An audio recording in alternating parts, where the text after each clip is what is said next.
Hello, हाय, नमस्ते। कैसे हैं आप सब? आज हम जानते हैं ट्विन फ्लेम और नार्सिसिस्ट के बीच में क्या डिफरेंस है।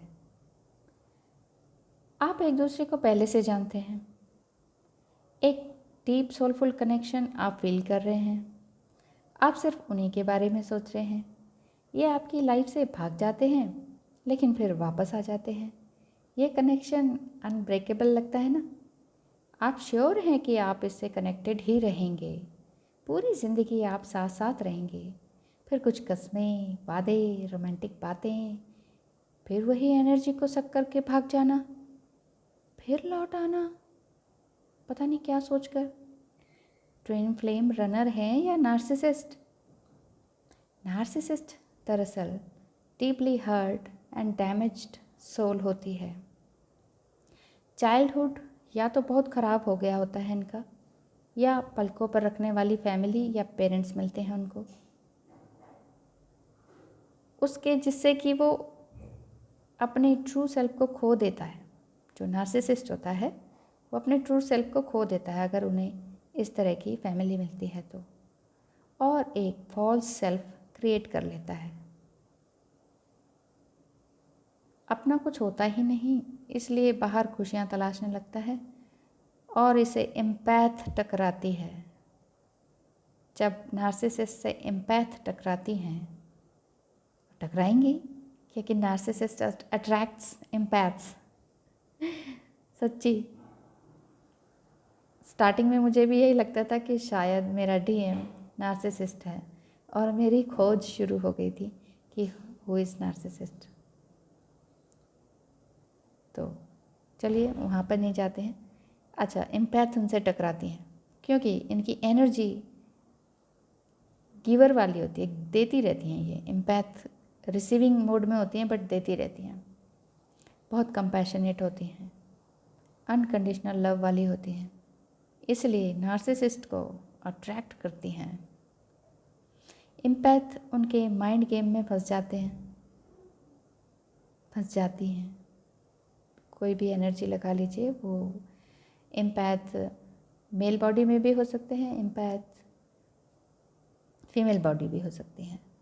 तो जो नार्सिसिस्ट माइंड गेम खेलते हैं उसमें एम्पैथ फंस जाती हैं, और जब इनका असली रंग दिखता है या आप क्वेश्चन करने लगते हैं इनसे या कोई कमिटमेंट मांगने लगते हैं तो ये लिटरली भाग जाते हैं।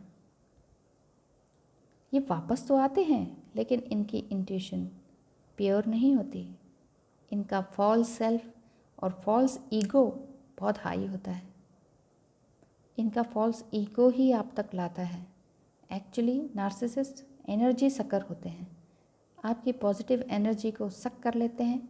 सक इन द सेंस आपसे फिर से प्यार भरी बातें करेंगे, आपका पैसा भी ले लेंगे, आपकी एनर्जी भी ले लेंगे, आपसे झूठे वादे करेंगे, अपना झूठा ईगो भी दिखाएंगे।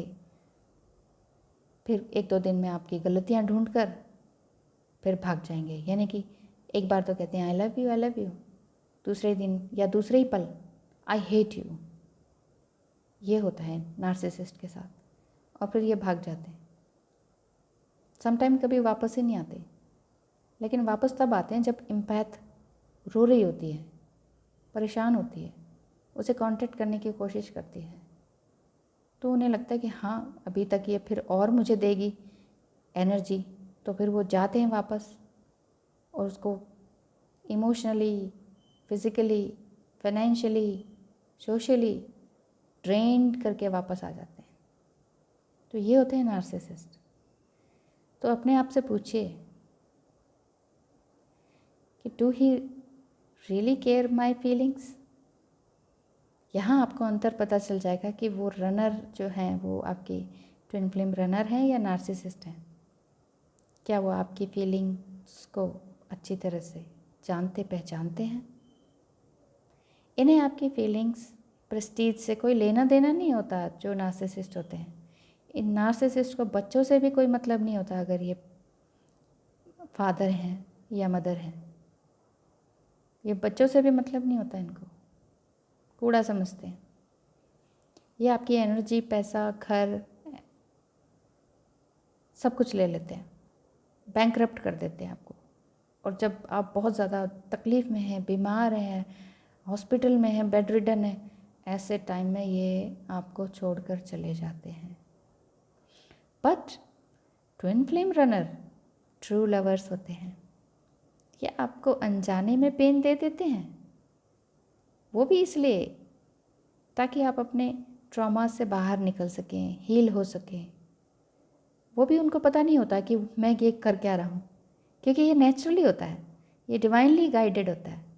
जो भी हम अगर ट्विन फ्लेम जर्नी में हैं, ये सब कुछ डिवाइनली गाइडेड होता है, स्टेप बाय स्टेप चलता है। 5, 6, 7 स्टेप्स होते हैं इसके ट्विन फ्लेम के। सेपरेशन भी होना ही होना होता है ताकि हम दोनों यानी कि ट्विन फ्लेम रनर और चेज़र दोनों ही अवेकन्ड हो जाएं, फुली अवेक हो जाएं, अपने ट्रू सेल्फ पे काम करने लगें, कुछ अच्छा करके दिखाएं, जो आप बचपन से करना चाहते थे उसे वाकई करने लगें।